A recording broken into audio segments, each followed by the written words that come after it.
Following a major digital asset bust, the South Korean National Tax Service issued a standard press release to celebrate their success, but they made a crucial error. The photograph they published accidentally captured the seized wallet's seed phrase, the master password to the account, written on a piece of paper in the background. This breakdown shows the immediate fallout. External actors copied the photographed phrase, draining $4.8 million in 10 hours. Internal failures are equally catastrophic. The bottom row shows a UK National Crime Agency analyst with unilateral access embezzled millions over 8 years undetected. Traditional law enforcement agencies are applying physical policing strategies to decentralized networks.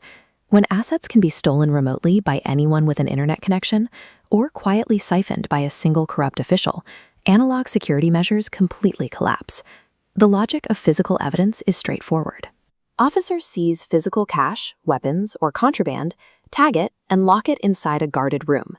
In this world, physical possession of the object creates definitive control over its value. Cryptocurrency resides entirely on the decentralized blockchain, making a hardware wallet a mere access point rather than the storage location itself. Locking the device in a safe provides zero security. Control belongs exclusively to whoever holds the cryptographic key. This legal summary shows how this misunderstanding translates to the courtroom.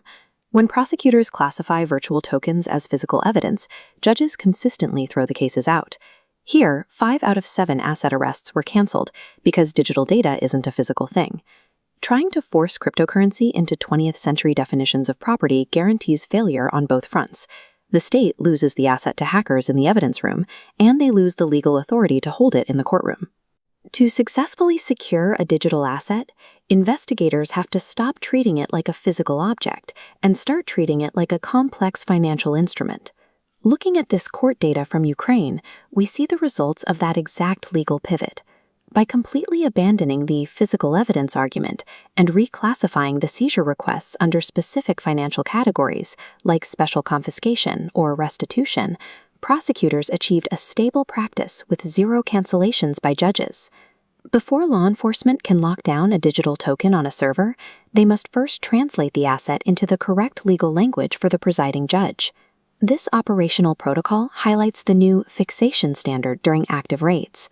Investigators are strictly forbidden from photographing written seed phrases. A single leaked image risks the total loss of the asset, so manual documentation is tightly controlled. The middle column outlines the emergency blocking maneuver. Because transferring crypto takes seconds, law enforcement issues data preservation requests to entities like Tether.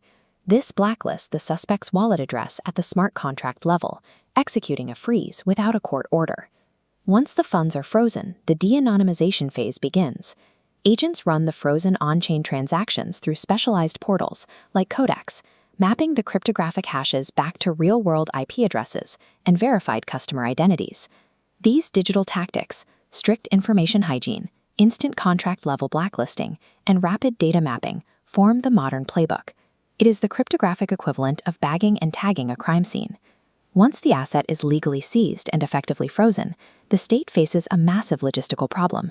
How do you safely store millions of dollars in digital bearer instruments without repeating the single point of failure errors of the past? This schematic illustrates the definitive solution, a multi-signature or multi-sig non-custodial wallet. It operates on a 2 of 3 access scheme, meaning any transaction requires cryptographic sign-off from multiple independent parties, such as the investigator, the prosecutor, and the judge, working together.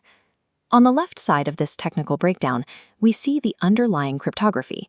Using multi-party computation, the system splits the private key into mathematical fractions. The complete password never exists on a single device. It is generated dynamically only when required parties collaborate. This eliminates the 2 biggest threats. No single rogue agent can steal the funds because they only hold 1 fraction of the key. And if an official loses their credential, the remaining parties can still combine their fractions to recover the asset. By mathematically distributing control among the branches of government, the blockchain itself becomes an incorruptible, fully auditable evidence room. This presentation slide defines the overarching philosophy driving this evolution, the principle of technological relevance. The core of this principle is alignment. The legal decisions and the physical procedures executed by the state must perfectly map to the technical architecture of the asset they are trying to control. You cannot secure a decentralized cryptographic network using steel safes and analog evidence bags.